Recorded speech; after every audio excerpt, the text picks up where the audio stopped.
दिनों तक नियम बनाइए। वैसे तो कहते हैं कि पुरुषोत्तम मास के कई लोग पूछते महाराज जी नियम क्या है।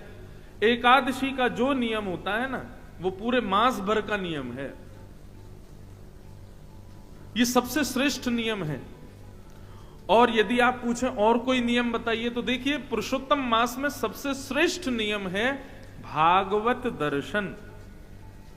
भागवत दर्शन का मतलब क्या होता है?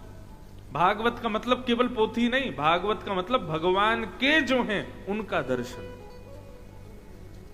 साल भर भगवान के दर्शन का महत्व है, लेकिन पुरुषोत्तम मास में भगवान के संत, भगवान के वैष्णवजन, भगवान के विप्रजन, संत वृंद आदि इन सबके दर्शन का महत्व है। इसलिए भैया चूकिएगा मत, ब्राह्मणों को प्रणाम करो, संत जनों को प्रणाम करो, जो भी वैष्णव तिलक में दिखाई दे उसको प्रणाम करो। वैष्णव दर्शन का फल है। हमारे गुरुदेव एक छोटी सी कथा सुना रहे थे पुरुषोत्तम मास की, कि नारायण भगवान से नारद जी ने जाकर के पूछा महाराज इस पुरुषोत्तम मास के भाव का फल क्या है और इस पुरुषोत्तम मास में विशेषता क्या है।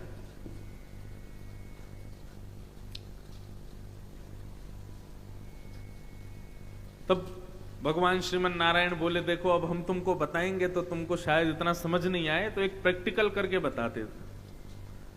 नारद जी बोले बताइए। बोले नीचे अमुक नाम पर एक तालाब है, उस तालाब में एक मछली है, उस मछली से जाकर के पूछो पुरुषोत्तम मास का फल क्या है। नारद जी हंसने लगे, बोले मछली से जाकर के पूछूं मैं? भगवान बोले हमारी आज्ञा है, इसको स्वीकार करो, जाओ तुरंत।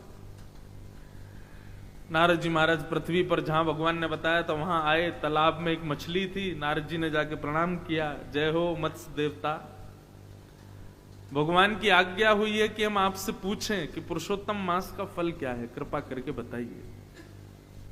बहुत सावधानी से सब लोग श्रवण करो।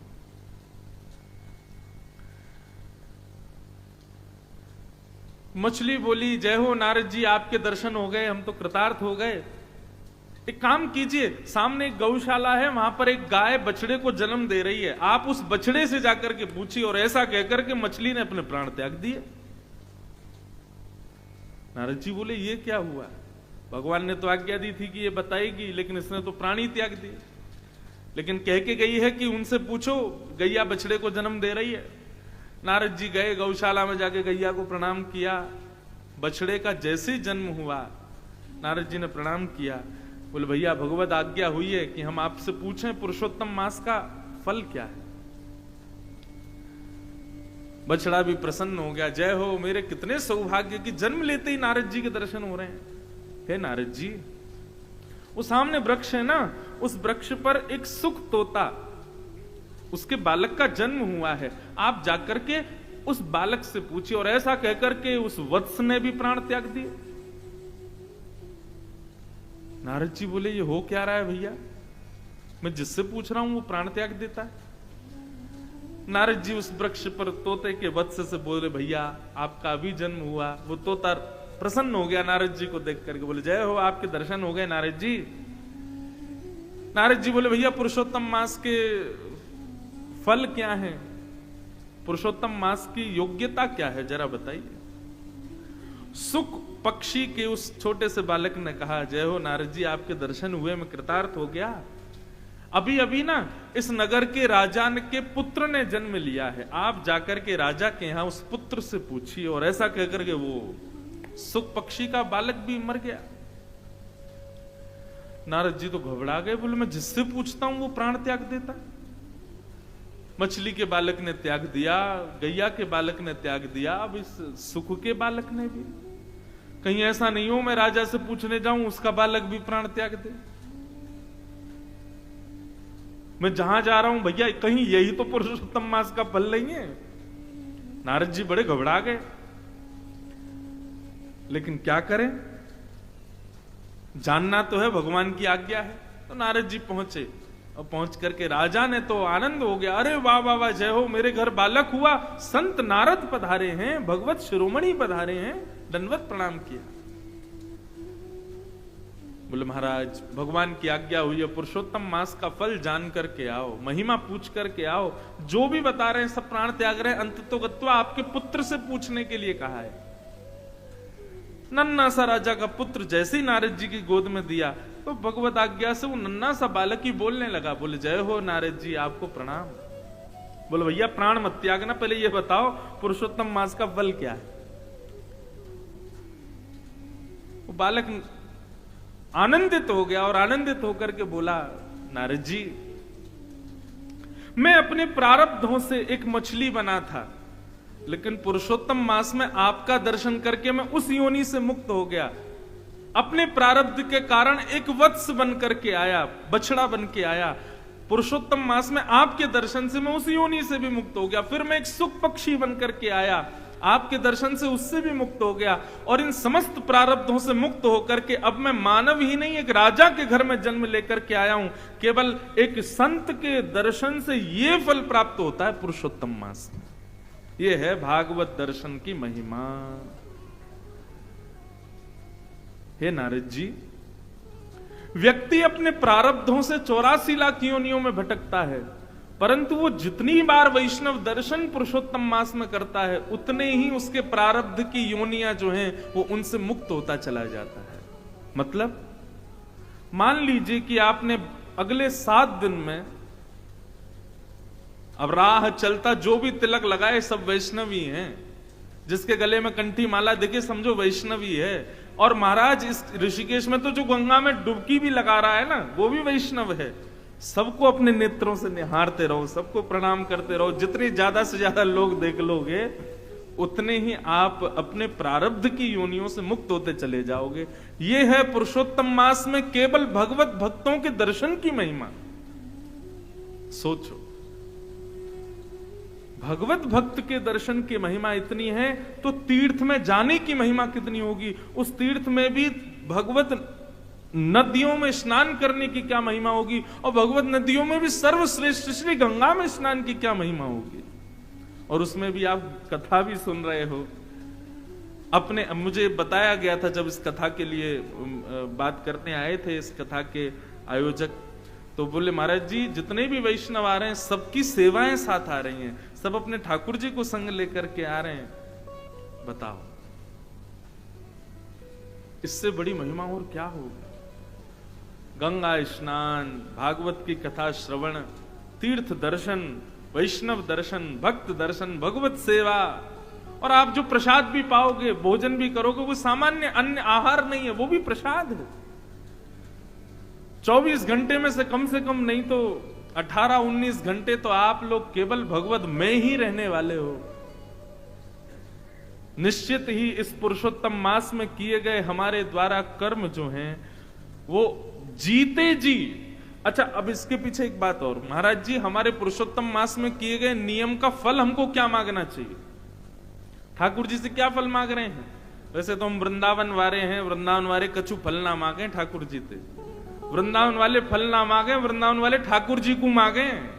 हे नाथ, हमारे सब कर्मों का फल ये मिल जाए कि श्याम सुंदर हमको प्राप्त हो जाए, ठाकुर जी हमको प्राप्त हो जाए। तो इस पुरुषोत्तम मास में आप जो भी कुछ करके जाएं, संकल्प लीजिएगा गंगा का जल लेकर के, हे गंगा मैया हमारे सब सत्कर्मों का फल हमको केवल ये दे दो कि श्री वृंदावन बिहारी लाल का मृत्यु से पहले प्रत्यक्ष दर्शन हो जाए, बस और कुछ नहीं चाहिए हमको। बस ये मांग करके जाइएगा। और भैया जितना हो सके दीन रहने का प्रयास करना। ये अवसर है, 1 महीने की एक प्रकार से जैसे लोग बीमार हो जाते हैं, मोटे हो जाते हैं, कोलेस्ट्रॉल बढ़ जाता है, शुगर बढ़ जाता है, तो अपनी थेरेपी के लिए पंचकर्म वगैरह करवाने जाते हैं, दक्षिण भारत में जाते हैं, हिमालय पे जाते हैं। तो ऐसे ही हमारे पाप, काम, क्रोध, लोभ, ईर्ष्या, द्वेष, अभिनिवेश, अहंता, ममता, ये जो भी हमारे भीतर है ये सब रोग हमको लग गए हैं। तो ठाकुर जी ने 30 दिन के लिए पंचकर्मा कराने के लिए भेजा है। ये पुरुषोत्तम मास, अपने एक एक भाव को शुद्ध कर लीजिए, आनंदित हो जाइए। खूब प्रेम से सब लोग कथा श्रवण कीजिए। पुरुषोत्तम मास की महिमाएं हम बताते रहेंगे रोज रोज। और आप लोगों का जो भी प्रश्न हो, एक बात ध्यान से सुनिएगा, 7 दिन के अंदर कोई भी जिज्ञासा हृदय में प्रकट हो, आप एक पर्ची पर लिखिएगा, हम कथा में आते हैं, हमको दीजिएगा, हम आपके प्रश्न का उत्तर देंगे। बाकी भैया इससे बढ़िया कोई नियम नहीं है। भगवत नाम का गुणगान करो, वैष्णवों के दर्शन करो, संतों को प्रणाम करो, गंगा में स्नान करो और खूब आनंद से अपने पुरुषोत्तम मास को आनंदित करो। आइए अब हम लोग भागवत के मंगलमयी कथा में प्रवेश करते हैं। थोड़ी बहुत देर आज चर्चा करते हैं। प्रथम दिन है और अभी भी इंद्र देवता बरस ही रहे हैं, इतना अद्भुत स्वागत कर रहे हैं। कुछ क्षण हम लोग भागवत के महात्म को श्रवण करके और फिर आज के क्रम में विश्राम की ओर चलेंगे। कृष्णं नारायणं वंदे, कृष्णं वंदे व्रजप्रियं, कृष्णं द्वैपायनं वंदे, कृष्णं वंदे प्रथाससं। सच्चिदानंद रूपाय विश्वोत्पत्त्यादि हेतवे, तापत्रय विनाशाय श्री कृष्णाय वयं नमः। सच्चिदानंद रूपाय विश्वोत्पत्त्यादि हेतवे, तापत्रय विनाशाय श्री कृष्णाय वयं नमः। भगवान का अद्भुत परिचय दिया गया है महात्म के प्रथम श्लोक में। ये एक श्लोक ही काफी है श्रीमन नारायण को जानने के लिए, कृष्ण को जानने के लिए।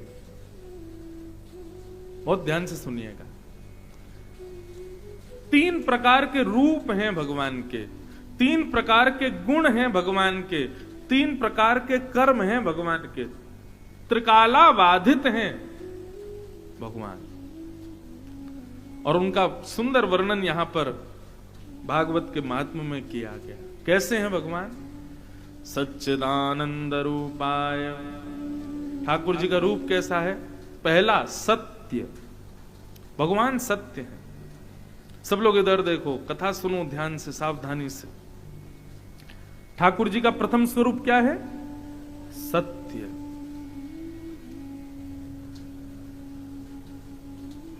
भगवान सत्य हैं, सब जानते हैं, लेकिन मेरी दृष्टि में एक भाव है। उनको सत्य इसलिए कहा जाता है क्योंकि उनके सामने जाने के बाद व्यक्ति के भीतर कितनी भी सत्यताएं छुपी हो, सब प्रकट हो जाती हैं। बहुत ध्यान से समझिएगा इस बात को। आप अपने अवगुणों को अपनी पत्नी से छुपा लोगे, पत्नी अपने भावों को पति से छुपा लेगी, बच्चे माता पिता से छुपा लेंगे, सबसे आप अपने भावों को छुपा लोगे। लेकिन ठाकुर जी के सन्मुख जाते ही कई लोग कान पकड़ते हैं। क्यों पकड़ते हैं?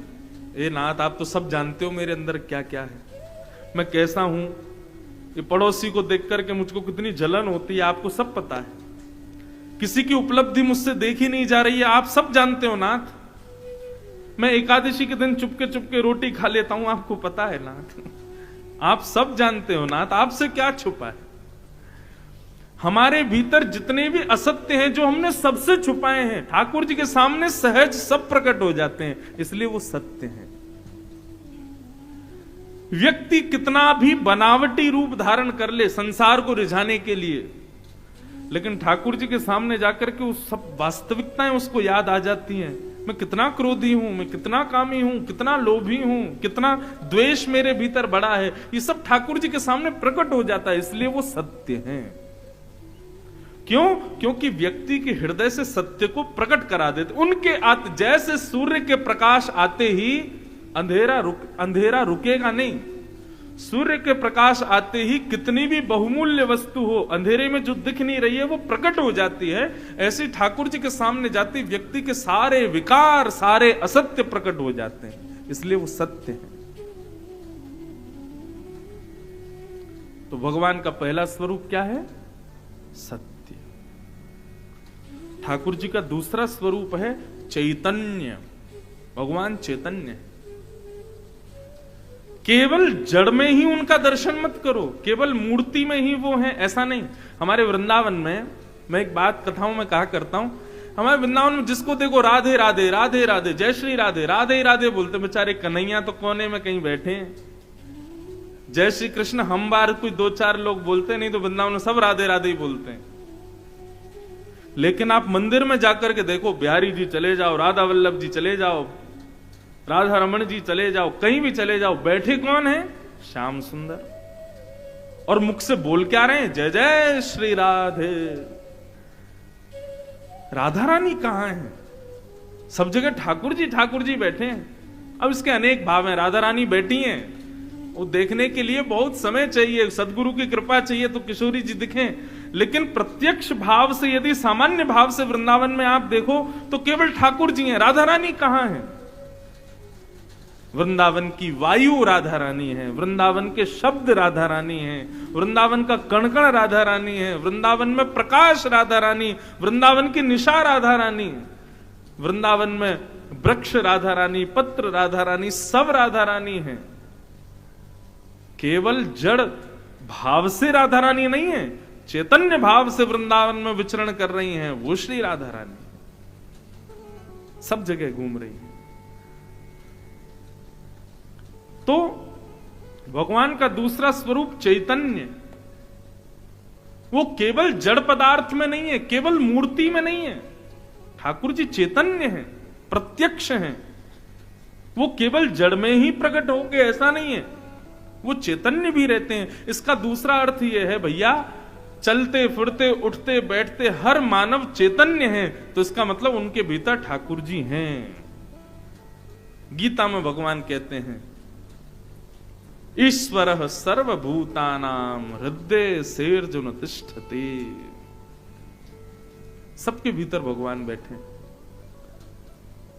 और इसका सबसे बड़ा कारण क्या है? व्यक्ति के अंदर भगवान है, इसका सबसे बड़ा उदाहरण क्या है? बहुत ध्यान से सुनिएगा। व्यक्ति को आप स्पर्श कर रहे हो, व्यक्ति के आप संग बैठे हो, व्यक्ति के आप संग खा रहे हो, कब तक? जब तक वो जीवित है। लेकिन जैसे ही उसके प्राण निकल जाते हैं, क्या आप उसके बगल में बैठोगे? क्या आप उसका स्पर्श करोगे? क्या आप उसको अपने पास बैठाओगे? क्या अपने घर में रखोगे? नहीं। प्राण निकलते ही, मैं इस पंक्ति को निश्चित अपनी हर कथा में गाता हूं। सूरदास जी कहते हैं, जा प्रियतम सो प्रीत घनेरी। प्राण निकल जाने के बाद सो देख डर जइने। जा प्रियतम सो प्रीत घनेरी। जा प्रियतम सो प्रीत घनेरी। जा प्रियतम सो प्रीत घनेरी। जा प्रियतम सो प्रीत घनेरी। सो देख डर जइने। सो देख डर जइने। पत्नी को अपना पति बहुत प्रिय है, पति को अपनी पत्नी बहुत प्रिय है, बच्चों को अपने माता पिता बड़े प्रिय हैं, माता पिता को अपने बच्चे बड़े प्रिय हैं, भाई भाई को प्रिय है, बहन बहन को प्रिय है। सब एक दूसरे से प्रेम करते हैं, आसक्ति है सबकी। लेकिन जैसे ही हम जिससे प्रेम करते हैं वो अपने प्राण त्याग देता है। हम रोते जरूर हैं, हम बिलखते जरूर हैं, लेकिन उस समय कोई कह दे, अच्छा भैया रो मत, एक काम करो, इनको तुम अपने कमरे में ही रखो, है ना, वहीं रखो इनको, बढ़िया रोज सुबह श्रृंगार करना, अब खाएंगे तो है नहीं, रोज इनका भोग लगा देना, रखो इनको अपने घर के साथ ही। मत भेजो इनको शमशान घाट, अपने घर में ही रखो। रखोगे? नहीं रखोगे। भाई बंधु जो सब उससे प्रेम करते हैं, वो पंडित जी मुहूर्त कब है, कब ले जाना है इनको शमशान घाट? अरे भैया तुमसे बहुत प्रेम करता था, 2-4 दिन रख लो। अरे नहीं महाराज, रख नहीं सकते। क्यों? दुर्गंध आने लगेगी शरीर में से। अब इसके प्राण चले गए हैं, अभी हमारे किसी काम का नहीं है। वो प्राण जो चले गए हैं वही चैतन्य भगवान है, जिसकी वजह से वो किसी का भाई था, जिसकी वजह से वो किसी का गुरु था, जिसकी वजह से वो किसी का पति था। वो व्यक्ति किसी का नहीं था, उसके भीतर बैठे चैतन्य सबके थे। वही चैतन्य भगवान का दूसरा रूप है। मन पंछी उड़ जाई है जा दिन, मन पंछी उड़ जाई,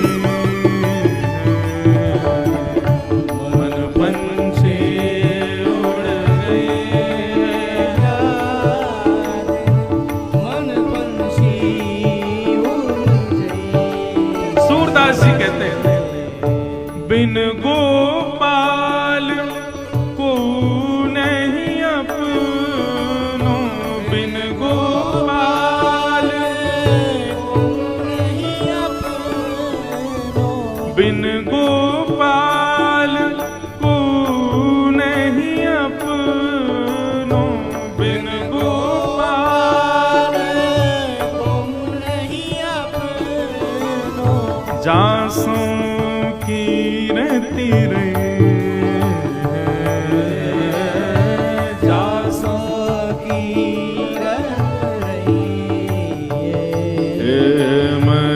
पंछी उड़ जाए हैं जा दिन, मन पंछी उड़ जाए हैं, मन पंछी उड़ जाए हैं जा दिन, मन पंछी उड़। समझ में आई बात? भगवान का पहला स्वरूप कौन सा बताया था, और दूसरा चैतन्य कैसे हैं भगवान, समझ में आया? आगे चलें। अब भगवान का तीसरा स्वरूप आनंद। ऋषिकेश में बैठे हो, बढ़िया मौसम हो रहा है, चारों तरफ हरियाली है, क्या सुंदर गंगा जी बह रही हैं, मंदम मंदम मंदम जलधारा ऊपर से गिर रही है। हमारे आयोजक परिवार ने एक से एक रसोइया बुलाए प्रसाद बनाने के लिए, सब लोग पाओगे। बढ़िया जैसी तैसी कथा है, व्यास जी सुनाएंगे। बताओ सुख मिल रहा है कि आनंद आ रहा है? क्या अंतर है दोनों में? सुख में और आनंद में अंतर क्या है? जिस वस्तु का उपभोग करने पर, जिस वस्तु का उपयोग या उपभोग करने पर उस वस्तु की रसता धीरे धीरे कम होने लग जाए, उसको सुख कहते हैं। जैसे कि रसगुल्ला आपने खाया, तो एक खाने के बाद में दूसरा जब खाओगे तो पहले में जो स्वाद आया था वो दूसरे में नहीं आएगा, धीरे धीरे कम होने लग जाता है। महंगे फोन, 1.5 लाख का 2 लाख का फोन खरीद के लाओगे तो उसको डिब्बे से निकालते ही चलाने में जो सुख मिलेगा वो उसके अगले दिन कम हो जाएगा, उसके तीसरे दिन और कम हो जाएगा, चौथे दिन और कम हो जाएगा, धीरे धीरे कम होता चला जाएगा। 1 करोड़ की 1.5 करोड़ की गाड़ी लेकर के आओगे शोरूम से, पहले दिन बैठने में जो सुख मिलेगा धीरे धीरे वो कम होता चला जाएगा। 25,000 रुपए प्रतिदिन के महीने के कमरे में किसी होटल में रुकोगे तो प्रवेश करते ही जो सुख मिलेगा वो हर क्षण में कम होता चला जाएगा। संसार की हर वस्तु जिसका उपभोग करने पर उसके उपभोग से मिलने वाला सुख कम होता रहे, उसी को सुख कहते हैं। लेकिन ऐसी वस्तु जिसका उपभोग करने पर रस का वर्धन होता रहे, उसको आनंद कहते हैं। और वो आनंद केवल ठाकुर जी की कथा और ठाकुर जी के दर्शन, वैष्णव संग और ये मधुर आनंद में ही होता है। ये है सुख में और आनंद में अंतर।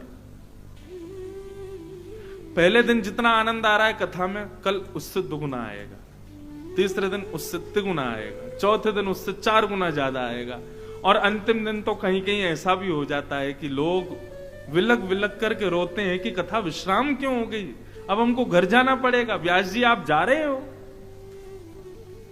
एक जगह मेरी कथा हुई थी, वहां तो मुख्य यजमान जो थे वो मूर्छित ही हो गए 7वें दिन। मंच पर मुझको विदा करने के लिए जब तिलक करने आए तो जो मुख्य यजमान थे वो मूर्छित हो गए, बेहोश हो गए, विरह में कि कथा जा रही है, अब हमारे यहां कथा विश्राम हो गई। आनंदाम बुद्धिवर्धनम प्रतिपदम, जो हर क्षण में जिस सुख का वर्धन जहां पर होता है उसको आनंद कहते हैं। और क्षमा कीजिएगा, संसार के लोग इस बात को समझते नहीं है। आध्यात्म भक्ति मार्ग हर क्षण में सुख का वर्धन करता है, हर क्षण में सुख को बढ़ाता है। अरे कहां तक कहें, कृष्ण और श्रीमन नारायण की चरण सन्निधि में रहने वालों को रोने में भी सुख मिलता है। संसार के लिए रोते हैं तो मन होता है कोई आए, हमको चुप करा दे, हमको हृदय से लगा ले, हमारे आंसू पहुंच दे। लेकिन जब भगवत विरह में आंसू निकलते हैं ना, तब मन होता है कोई ना आवे, मुझे कोई रोके ना, मुझे कोई टोके ना, थोड़ा एकांत में रहने दो, मुझे छेड़ो मत, मुझे रोने दो। क्यों? ये सुख दे रहा है। इसको कहते हैं आनंद, जो प्रतिपद, प्रति क्षण में, प्रति सेकंड में आपके सुख को बढ़ाता है और उसका वर्धन करता है। क्षमा कीजिए, संसार में ऐसी कोई वस्तु नहीं है जो आपके सुख को बढ़ाए, सांसारिक ऐसी कोई वस्तु नहीं जो आपके सुख को बढ़ाए। आप इसमें कई लोग मुझे पता है क्या तर्क देते हैं, महाराज जी मदिरा पीने वाला व्यक्ति उसको हर दिन सुख मिलता है। अरे मैंने कहा कभी पूछना उससे, जब वो मदिरा पान ना करता हो तब पूछना, भैया तुमको अच्छा लगता है? तो पता क्या बोलेगा, ना बिल्कुल अच्छा नहीं, मैं तो चाह रहा हूं छूट जाए, लेकिन मेरी इंद्रियां इसके प्रति आसक्त हो गई हैं। अच्छा ठीक है, आप मुझे कहते हो कि महाराज मदिरा पान करने वाले और दुनिया भर के सांसारिक व्यसनों को करने वाले उन लोगों को सुख मिल रहा है इसीलिए तो वो रोज कर रहे हैं, लेकिन उससे हो क्या रहा है? उनके शरीर का ही तो पतन हो रहा है, उनकी बुद्धि का पतन हो रहा है, उनकी मानसिकताओं का पतन हो रहा है, उनके विचारों का पतन हो रहा है। लेकिन आध्यात्म जगत में रहने वाले व्यक्ति का सुख भी बढ़ता है, आनंद भी बढ़ता है, और बौद्धिक विकास भी होता है, मानसिक विकास भी होता है, उसका पतन नहीं होता, उसका शरीर। आहा, अब ये मानस जी की कथा करके आए ना, तो एक सुंदर विषय उसमें आया कि हनुमान जी जब विभीषण के यहां गए, लंका में जब घूम रहे थे, तो जैसे ही विभीषण के घर गए, बाहर देखा धनुष बाण चित्र लगा है, राम राम की ध्वनि आ रही है, तो हनुमान जी ने ब्राह्मण का वेश धारण किया, और जैसे ही विभीषण के पास पहुंचे हैं, तो विभीषण जानता नहीं है कि ये कौन है। हनुमान जी आए थे, ब्राह्मण बन के आए, लेकिन हनुमान जी ब्राह्मण के वेश में आए तो विभीषण ने बिना पहचान के भी हनुमान जी को दंडवत प्रणाम किया, बोले जय हो भगवान, आप बड़े बड़े पधारे। हनुमान जी को थोड़ा संकोच हुआ, कहीं पहचान तो नहीं गया मुझको। एक आध बात दर्पण में देखा, बोले यार लग तो ब्राह्मण ही रहा हूं, इसको ये मुझे प्रणाम क्यों कर रहा है? तो हनुमान जी ने पूछा, विभीषण क्या आप हमको जानते हो? क्या आपको पता है हम कौन हैं? विभीषण बोला, मैं आपको जानता नहीं हूं, मुझे नहीं पता आप कौन हो। पर हनुमान जी बोले, तो फिर तुमने हमको प्रणाम क्यों किया और हमको इतना स्याह के देख क्यों रहे हो? विभीषण ने जो उत्तर दिया ना, विभीषण कहता, आप जो भी हो मैं नहीं जानता, पर जब से मैं आपको देख रहा हूं तब से मुझे राघव की बड़ी याद आ रही है, जब से मुझे राम जी बड़े प्यारे लग रहे हैं, मेरा बार बार मन हो रहा है मैं थोड़ा और भजन कर लूं, मैं थोड़ी और सेवा कर लूं। जब से आपको देखा मुझे ऐसा लग रहा है मैं ठाकुर जी के और समीप पहुंच गया, तो अब मुझे और पहचान की जरूरत नहीं कि आप कौन हो, पर आप जरूर कोई वैष्णव हो। तुरंत हनुमान जी अपने रूप में आ गए। मतलब क्या समझ में आई बात? लोग कहते हैं महाराज व्यसन करने वालों को भी तो सुख मिल रहा है। अरे उनको देख करके और नेगेटिविटी आ जाती है अंदर। अभी मदिरा पी करके कोई आ जाए इस पंडाल में, आप क्या करोगे? पीछे के लोग ही 4-5 लोग उसको भगा देंगे यहां से। फ्लाइट में बैठे हो, बगल वाला मद्यपान कर ले, मांस खा ले, तो आपका दिमाग ऐसा हो जाता है। अब हम वैष्णव हैं, हम लोगों को तो ठीक लगता नहीं। लेकिन वैष्णव कैसा, वो जिस क्षेत्र में जाता है, जिस स्थान पर जाता है, जिस सभा में पहुंच जाता है, वहां के लोगों के हृदय में अत्यंत शांति। उसने कुछ कहा नहीं है, लोग उसको जानते नहीं, लेकिन फिर भी उनका हृदय परम शांत हो जाता है। मैंने प्रसंग सुना है, क्योंकि स्थान उन्हीं का है इसलिए मैं कह सकता हूं। हमारे परम पूजनीय श्री भाई जी,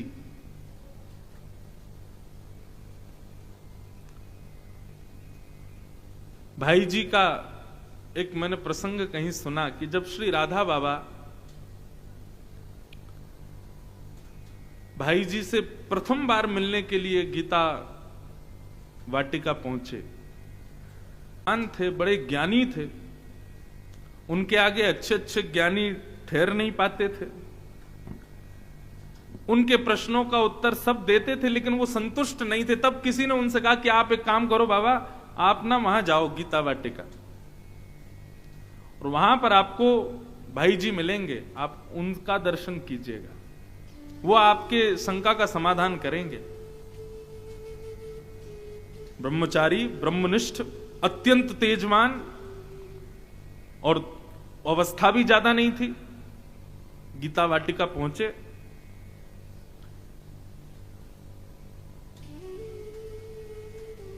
पूज्य भाई जी संतों को प्रसाद पवा रहे थे, तो किसी ने कहा बाबा आप थोड़ा विराजो, भाई जी अभी आ रहे हैं। भाई जी अपनी सेवा से निवृत्त होकर के जब पधारे, तो वर्णन आता है, उस समय के दृष्टाओं ने वर्णन किया कि भाई जी ने जाकर के श्री राधा बाबा के श्री चरण कमलों के 5 उंगलियों को, 10 उंगलियों को अपने हस्त कमल की 10 उंगलियों से स्पर्श किया, और जैसे ही स्पर्श किया, राधा बाबा की वो स्थिति हो गई जो वृंदावन जाकर के उद्धव की स्थिति हुई थी। बस अब कुछ सुनना, कहना, कोई प्रश्न करने के लिए बोले ही नहीं, बस ऐसा लगा मेरे सारे समाधान हो गए हों केवल स्पर्श मात्र से। और फिर सदा सर्वदा के लिए राधा बाबा ने संकल्प लिया कि मैं जब तक जीवित हूं, जब तक पृथ्वी पर हूं, तब तक 24 घंटे में एक बार भाई जी को जरूर देखूंगा। यह है आध्यात्मिक व्यक्ति के स्वरूप का, स्पर्श का, उसकी उपस्थिति का यह प्रभाव है। यह एक व्यसनी का हो सकता है। इसलिए बंधुओं, भगवान का दूसरा स्वरूप, तीसरा अंतिम स्वरूप है आनंद। आनंद मतलब जो आपके सुख का प्रतिक्षण वर्धन करे, हर क्षण में उसका वर्धन होता रहे, हिलोरें उठती रहें। अच्छा, एक अंतर और है सुख में और आनंद में। सुख में बहुत व्यवस्थाएं चाहिए तब आपको अच्छा लगता है, लेकिन आनंद में बिना किसी व्यवस्था के भी अच्छा लगता है। अब वैसे तो कई माताएं भाई लोग कुर्सी पे बैठे हैं, सबको प्रणाम है, उतर के नीचे मत आ जाना, बैठे रहना। अब आप व्यवस्था में बैठ के कथा सुन रहे हो, ठीक है, आनंद मिल रहा होगा, लेकिन थोड़े से आप वंचित हो रहे हो। आपसे ज्यादा सुख नीचे बैठने वालों को मिल रहा होगा, क्योंकि व्यवस्था का त्याग करके कथा सुन रहे हैं ना, ज्यादा व्यवस्थित होकर के नहीं सुन रहे, इसलिए इनको और ज्यादा आनंद आ रहा होगा। यही अंतर है सुख में और आनंद में। तो भगवान के कितने स्वरूप? 3। पहला सत्य, दूसरा चैतन्य, और तीसरा आनंद। सच्चिदानंद रूपाय। इसीलिए हम लोग कृष्ण जन्म जब होता है तब गाते हैं, नंद घर आनंद भयो जय कन्हैया लाल की। नंद घर आनंद भयो जय कन्हैया लाल की। नंद घर लाला भयो, नंद घर कृष्ण भयो, नंद घर बेटा भयो नहीं गाते। नंद घर आनंद भयो जय कन्हैया लाल की। नंद घर आनंद भयो जय कन्हैया लाल की। जय कन्हैया लाल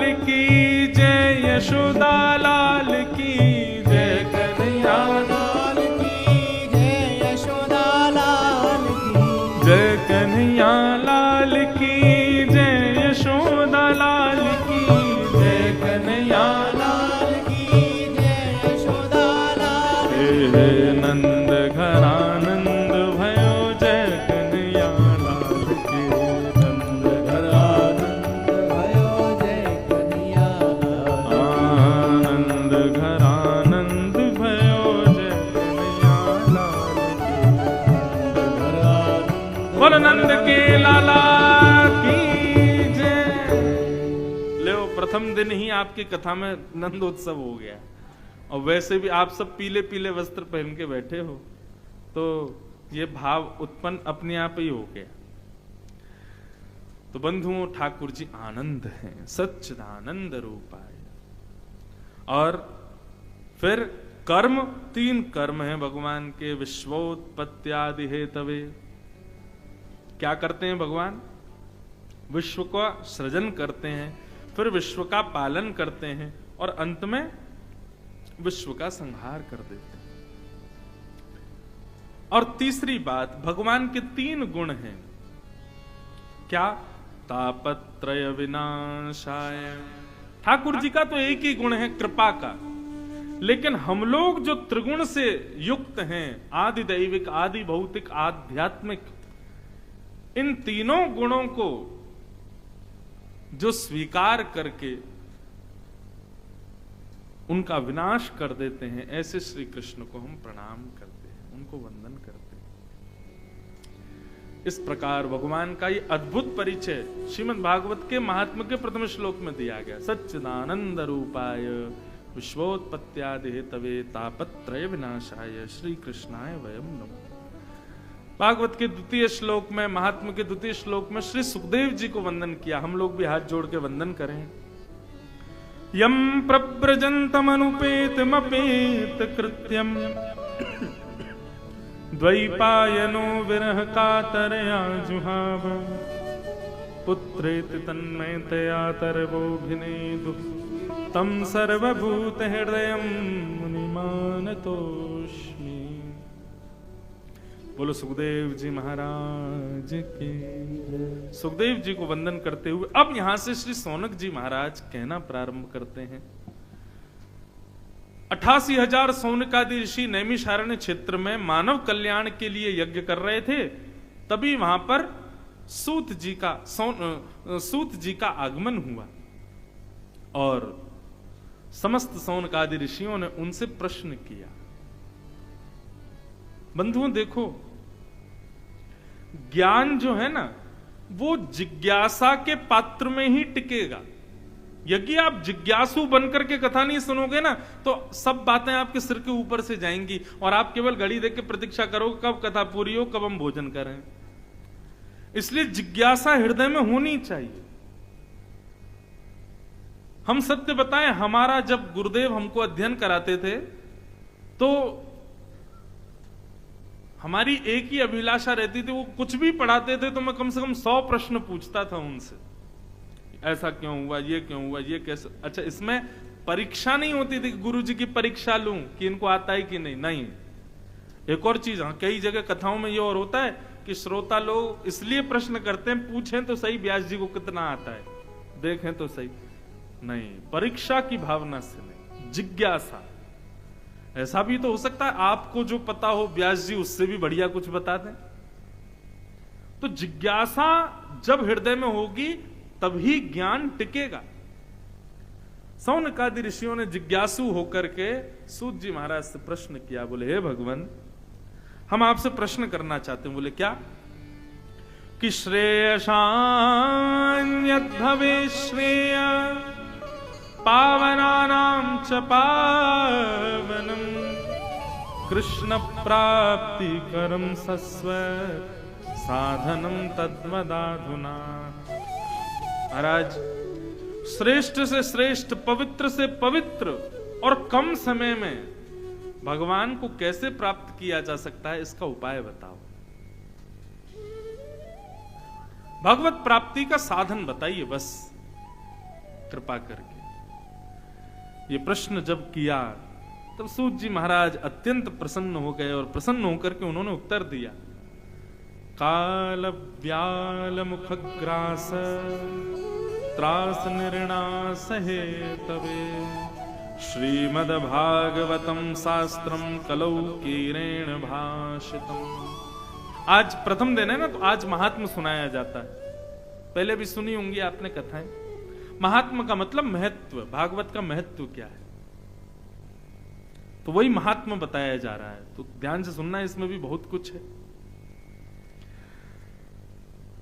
सूत जी महाराज कहते हैं, भैया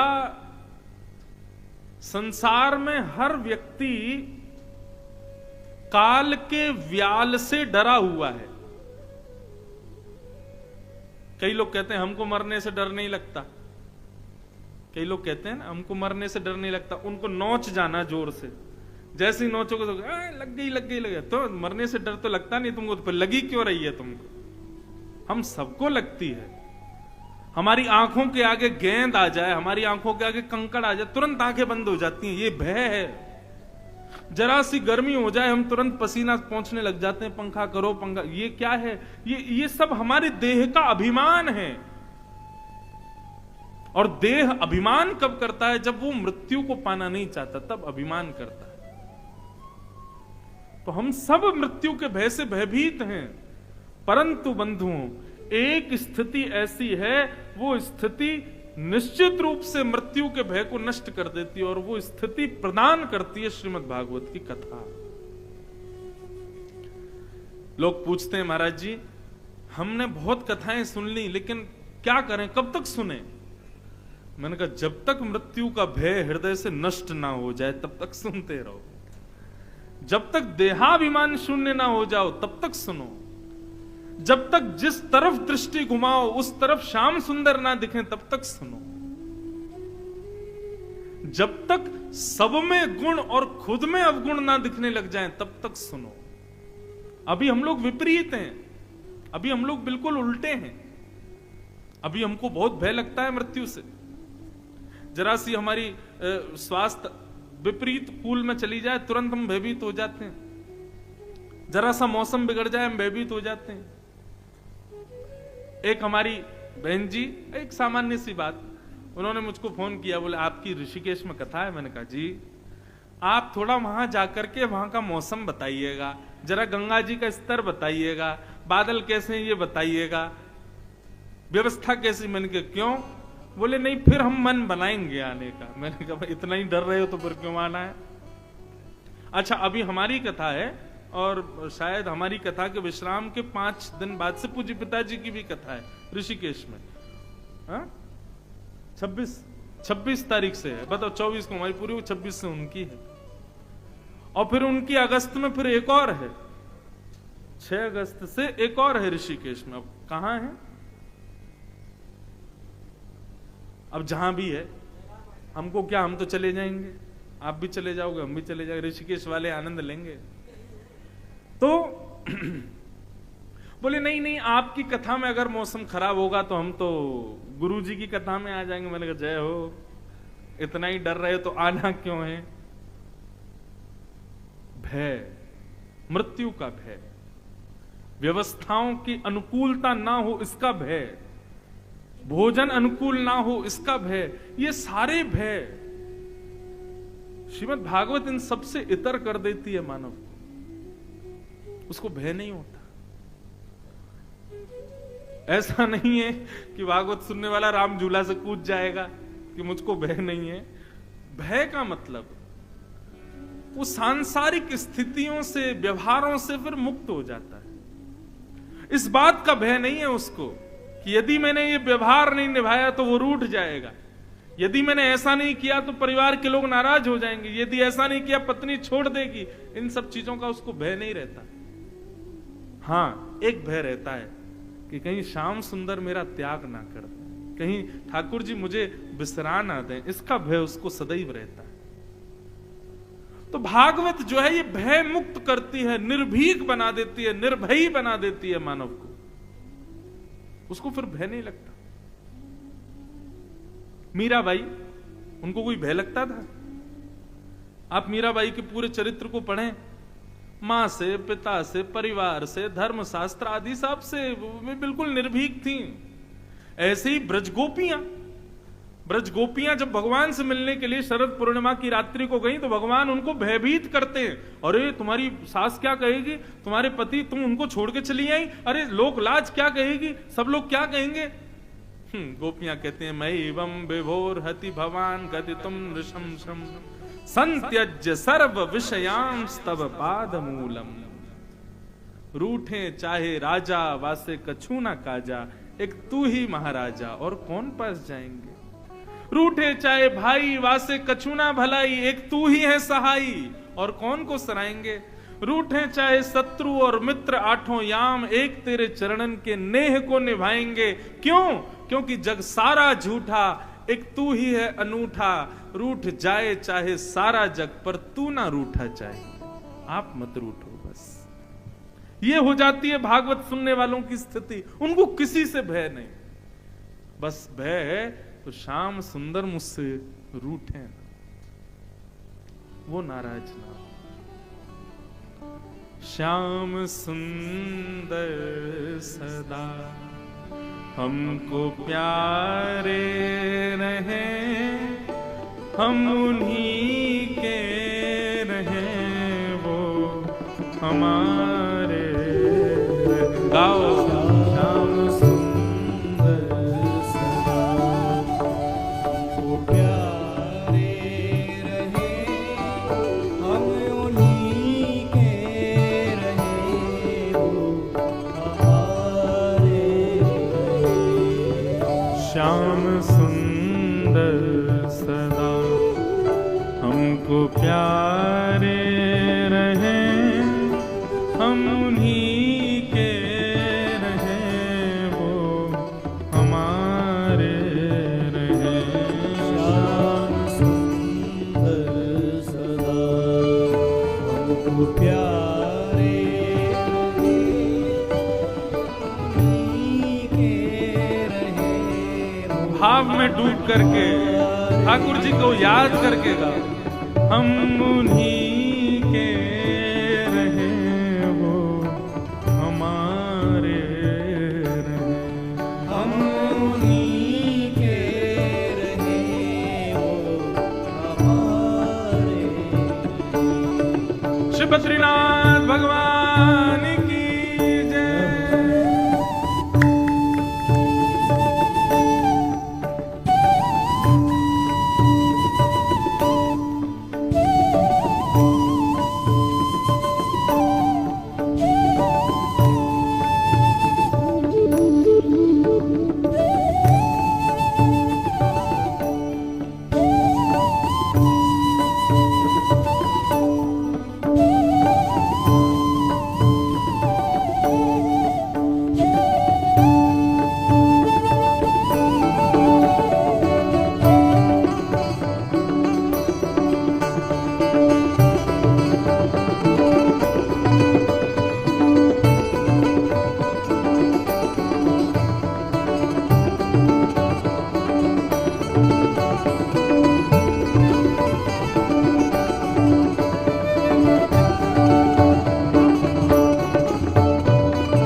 मन की ममता को खींचे चली जा रही, मन की ममता को खींचे चली जा रही।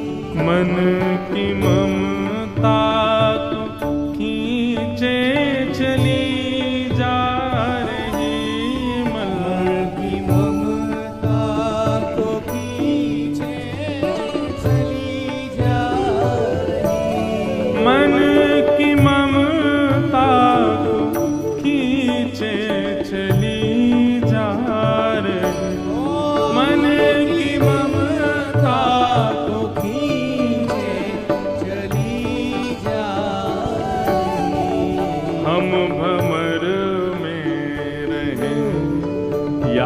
किनारे रहें, हम उन्हीं के रहें, वो हमारे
रसना ये कहती रहे, नित्य घनश्याम रसना ये कहती रहे, नित्य घनश्याम रसना ये कहती रहे, नित्य घनश्याम रसना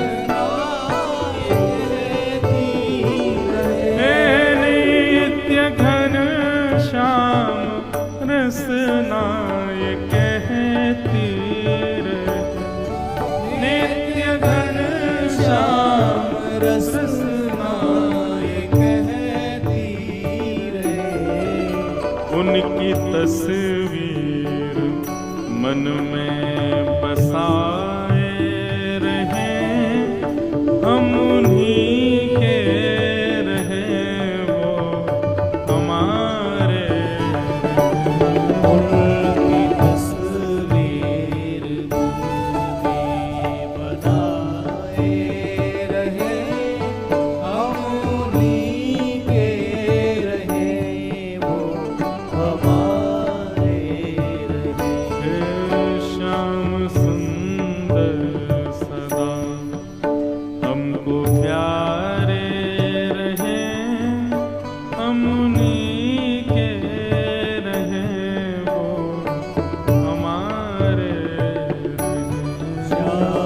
सुंदर सदा हमको प्यारे रहे, हम उन्हीं के रहे, वो हमारे।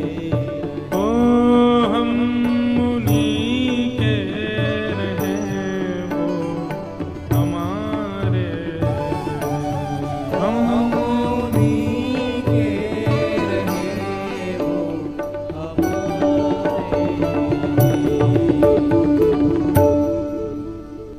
श्री राधा रमण लाल की जय।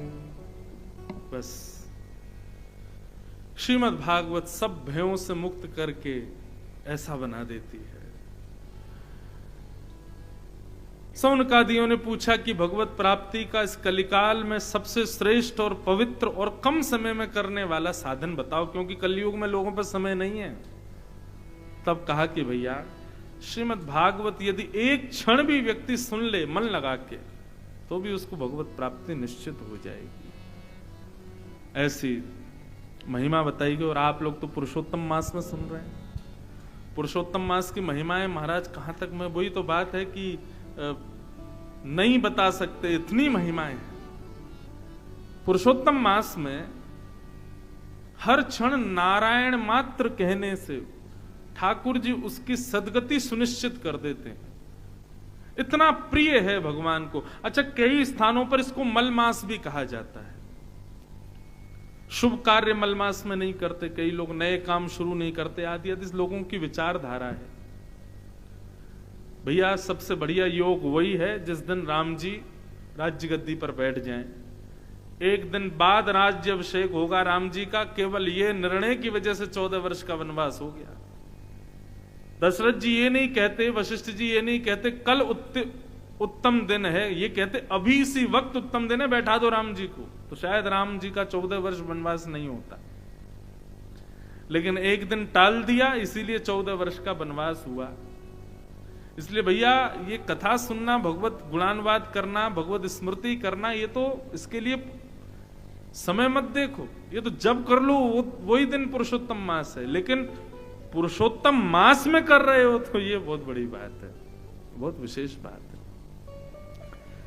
सूत जी ने कहा भागवत की कथा सुनो, उससे श्रेष्ठ भगवत प्राप्ति का और कोई साधन नहीं है। तब सबने पूछा भैया भागवत जी की थोड़ी महिमा बताइए। तब भागवत जी की महिमा बताते हुए एक कथा सुनाते हैं।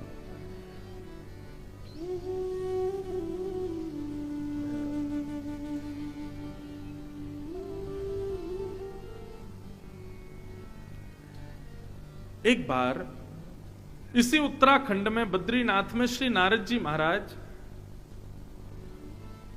पहुंचे और वहां बद्रीनाथ में उनको भगवान के प्रथम अवतार सनक सनंदन सनातन सनत कुमार ये मिले।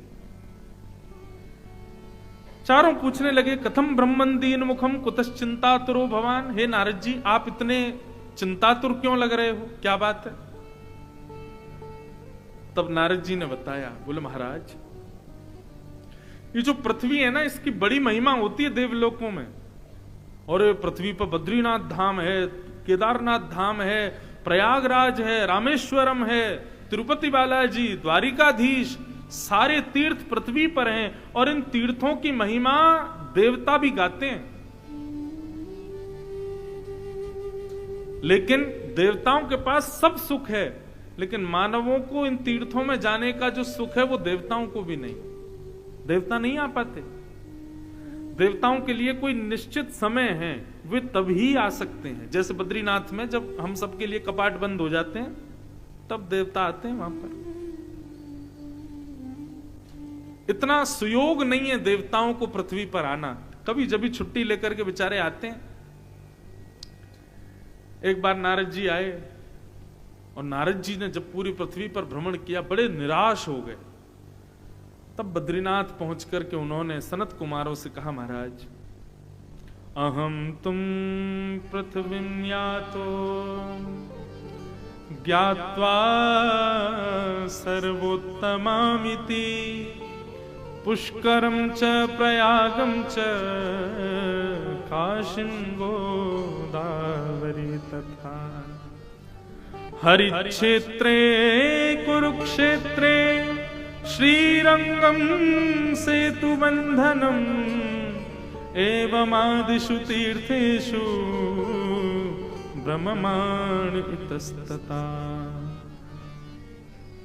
नापश्यं कुत्रचिक्षरम मनस्संतोषकारकं कलिना धर्ममित्रेण धरेयं बदिताधुना। नारद जी कहते हैं, अब यहां तीर्थों की श्रेष्ठताओं को गलत नहीं बताया नारद जी ने। नारद जी बोलते हैं कि मैं पुष्कर गया, प्रयाग गया, काशी गया, गोदावरी स्नान किया, हरिक्षेत्र यानी हरिद्वार गया, कुरुक्षेत्र गया, श्रीरंगम गया, सेतुबंध यानी रामेश्वरम गया। लेकिन एवमादिषु तीर्थेषु भ्रममाण इतस्तता नापश्यम कुत्रचित् शर्म मनस संतोष कारकम, मेरे मन को संतोष नहीं हुआ। सनत कुमार बोले, क्यों? आपके मन को संतोष क्यों नहीं हुआ? तब नारद जी कहते हैं, गंगा स्नान तो कर रहे हैं, लेकिन केवल शरीर की पवित्रता के भाव से, हमारा मन शुद्ध हो इस भाव से नहीं, हमारी बुद्धि सुधरे इस भाव से नहीं। वो एक गीत है ना, मानो तो गंगा मां हूं, ना मानो तो बहता पानी। हर की पौड़ी पे भीड़ लगती है महाराज लोगों की नहाने की। पूछो क्यों आए हो नहाने? अरे साल भर के सब पाप धोने आए हैं। हाँ, गंगा जी पे यही तो काम है, वो यही देखने बैठी है कौन कौन आया पाप धोने के लिए।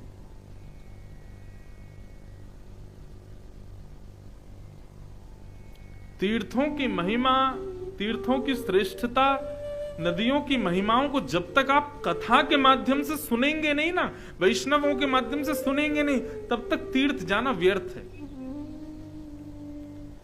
किसी भी तीर्थ में जाओ, क्षेत्र में जाओ, किसी भी नदियों में स्नान के लिए जाओ, पहले वहां की महिमा को जानो। और महिमा जानने के लिए कथा सुननी पड़ेगी, संतों का संग करना पड़ेगा, तभी वहां की महिमा पता चलेगी। आजकल क्या हो गया पता है? मैं इस बात का विरोधी नहीं हूं कि युवा इतने केदारनाथ जा रहे हैं। वृंदावन में देखो महाराज, भीड़ की भीड़, राधा कृष्ण यहां छपाए घूम रहे हैं सब लोग वृंदावन में। क्या वो केदारनाथ की महिमा जानते हैं? केदारनाथ में क्या करना चाहिए, क्या नहीं करना चाहिए, इसका भाव जानते हैं? श्रीधाम वृंदावन क्या है? श्रीधाम वृंदावन का मूर्त रूप क्या है? वृंदावन क्यों आना चाहिए? क्या इसकी महिमा है? श्री किशोरी जी कौन है? वृंदावन बिहारी लाल कौन है? बिहारी जी के सामने खड़े हैं, उनसे पूछो भैया स्वामी श्री हरदास जी को जानते हो? बोले जे कौन?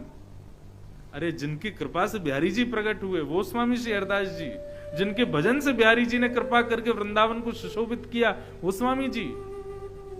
हम उनको तो नहीं जानते, तो फिर कैसे काम चलेगा? माफ कीजिएगा, अब लोग कहते हैं युवा या तो तीर्थ में जाए नहीं तो दिक्कत लोगों को, और जा रहे हैं तो दिक्कत। दिक्कत किसी को नहीं है, चाहे युवा हो, चाहे वृद्ध हो, चाहे कोई भी हो, भाई सबको अच्छा लगता है आप जाइए तीर्थ में, पर तीर्थ की मर्यादा गरिमा उसका भी तो पालन करो। स्कूल जाता है व्यक्ति तो नियम होता है, स्कूल में यूनिफॉर्म पहन के आना, टाई लगा के आना, जूते पॉलिश करके आने, नेल्स कटे हुए होने चाहिए, होते हैं ना, और बच्चे उसका पालन करते हैं। नहीं पालन करते तो कई स्कूलों में चेकिंग होती है, टीचर्स चेक करते हैं, जिस बच्चे के बेल्ट नहीं हो, टाई नहीं हो, शूज पॉलिश नहीं हो, यूनिफॉर्म ठीक नहीं हो, उसको बाहर कर देते हैं। उसके पेरेंट्स को फोन करते हैं हम आपके बच्चे को एग्जाम में नहीं बैठने देंगे। यूनिफॉर्म में क्यों नहीं आता? डिसिप्लिन हमको बचपन से सिखाया गया, और हम तीर्थों में आकर के सारे डिसिप्लिन भूल जाते हैं। और कहीं की क्या बात करो, आप ऋषिकेश चले जाओ आगे, कितना इनडिसिप्लिन कर दिया है लोगों ने। क्यों? क्योंकि सत्संग करेंगे नहीं, तीर्थ को केवल एक पिकनिक स्पॉट मान करके घूमने चले जाएंगे, तो फिर वो आपके लिए पिकनिक स्पॉट ही रहेगा, वो तीर्थ है ही नहीं आपके लिए। आपके लिए वो नदी रहेगी, जल रहेगा, गंगा जी नहीं है वो। जिसके हृदय में भाव है, जिसके मन में भाव है, उनके लिए वो तीर्थ है। तीर्थ स्थान से नहीं, तीर्थ मन से प्रकट होता है। कथा आती है श्री रैदास जी की। रैदास जी को जब गंगा स्नान करते समय ठाकुर जी मिले ना, तो रैदास जी का एक नियम था, वो घूमते ही रहते थे, कभी ऋषिकेश चले गए, कभी बद्रीनाथ, कभी वृंदावन, कभी रामेश्वरम। लेकिन जैसे ही ठाकुर जी उनकी सेवा में आए तो रैदास जी बोले अब तो मैं कहीं जा ही नहीं पाऊंगा। क्यों? ठाकुर जी का भोग लगाना, ठाकुर जी की आरती सेवा, क्या करूं? तो रैदास जी ने अपनी कुटिया में ही कागज पर तीर्थों के नाम लिखे और अपनी कुटिया में जगह जगह चिपका दिए। ये हरिद्वार, ये ऋषिकेश, बद्रीनाथ, वृंदावन, ये रामेश्वरम, इस प्रकार अपनी कुटिया में सारे तीर्थों के नाम लिख दिए। सुबह अपने ठाकुर जी की सेवा करते और ठाकुर जी से कहे ठाकुर जी आज कहां चलोगे बताओ? ओहो बड़ी गर्मी हो गई ठाकुर जी, चलो बद्रीनाथ चल रहे हैं, ऋषिकेश चल रहे हैं, बढ़िया ठंडन शीतल हवा होगी, वहां पहाड़ों की वादियां।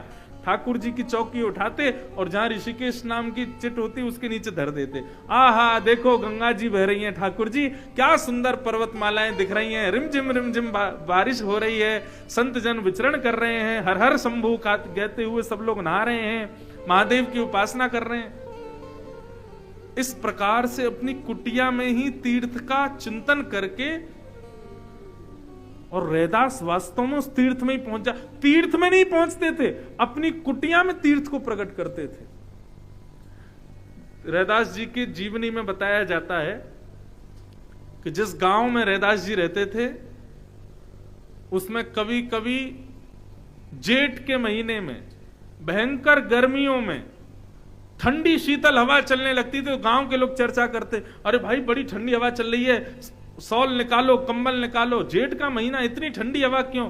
बोले जरूर रैदास अपने ठाकुर जी को लेके बद्रीनाथ गया होगा। क्यों? उसके ठाकुर जी बद्रीनाथ पहुंच गए कुटिया में और बद्रीनाथ आ जाता था गांव में। और कभी कभी ठंडी के महीने में जहां पर शीतल ब्यार चलती थी, रैदास जी कुकुड़ते हुए ठाकुर जी बड़ी सर्दी हो रही है, कहां चलें? दक्षिण चलते हैं, रामेश्वरम, वहां सर्दी नहीं पड़ती। तो जैसे ही अपने ठाकुर जी को उठा के रामेश्वरम ले जाते, सोई उनके गांव में ठंडी हवा की जगह गर्मी होने लग जाती। लोग वस्त्र उतारते, गंगा जी में कूद जाते, भैया बड़ी गर्मी पड़ रही है, जरूर रैदास अपने ठाकुर जी को रामेश्वरम ले गया होगा। तीर्थ हमारे हृदय में बसता है, हमारी मानसिकता में बसता है, हमारी बुद्धि में बसता है, हमारे ज्ञान में बसता है, हमारे विवेक में बसता है। यदि वहां तीर्थ नहीं है तो आप विश्वास मानिए, आप देह से भी तीर्थ में नहीं हो, आपके पिकनिक स्पॉट पे ही हो। पहले तीर्थ को बुद्धि में, मानसिकता में, हृदय में, अपने रोम रोम में बसाओ, तब वहां जाओ। केदारनाथ कितना पवित्र स्थान, बद्रीनाथ। लोगों को लगता है कि मनाली और ये सब घूमते घूमते बहुत थक गए, अब काय को अब चलो इनको यहां जाते। अरे ये साधारण स्थान नहीं है। इन स्थानों की भी श्रेष्ठता इसलिए क्योंकि ठाकुर जी ने इनको चुना। पहले उनको अपने हृदय में तो धारण करो, अपनी बुद्धि में तो लाओ, अपनी मानसिकता में तो तीर्थ को बसाओ। उसके बाद जब आप वहां जाओगे, विश्वास मानिए, पहले वृंदावन को कम से कम 1 वर्ष तक सुनिए। वृंदावन क्या है, वृंदावन कैसा है, वृंदावन को सुनते सुनते सुनते जब वृंदावन 1 वर्ष तक आपकी बुद्धि में, चिंतन में, नेत्रों में, कानों में, सब जगह केवल वृंदावन हो, उसके बाद वृंदावन जाइएगा आप। आपको दर्शन के लिए बिहारी जी के मंदिर में जाने की जरूरत नहीं है। वृंदावन प्रवेश करते ही जहां नजर घुमाओगे वहीं बिहारी जी दिखेंगे। हर कण कण में बिहारी जी का दर्शन होगा। वृक्ष वल्लरी फिर साधारण नहीं दिखेंगे, लगेगा यही गोप गोपियां हैं, यही ऋषिजन हैं। अब ऋषिकेश महिमा क्या है? यहां पर एक भी वृक्ष नहीं है, ऋषिकेश में एक भी वृक्ष नहीं है। ऋषिकेश में सब ऋषि हैं, और ये सब ऋषि नारायण से आज्ञा मान करके इस स्थान को पुनीत करने के लिए, इस स्थान पर अपनी योग्यताओं को पाने के लिए वृक्ष बन करके यहां भजन कर रहे हैं। इसलिए इसको ऋषिकेश कहा गया।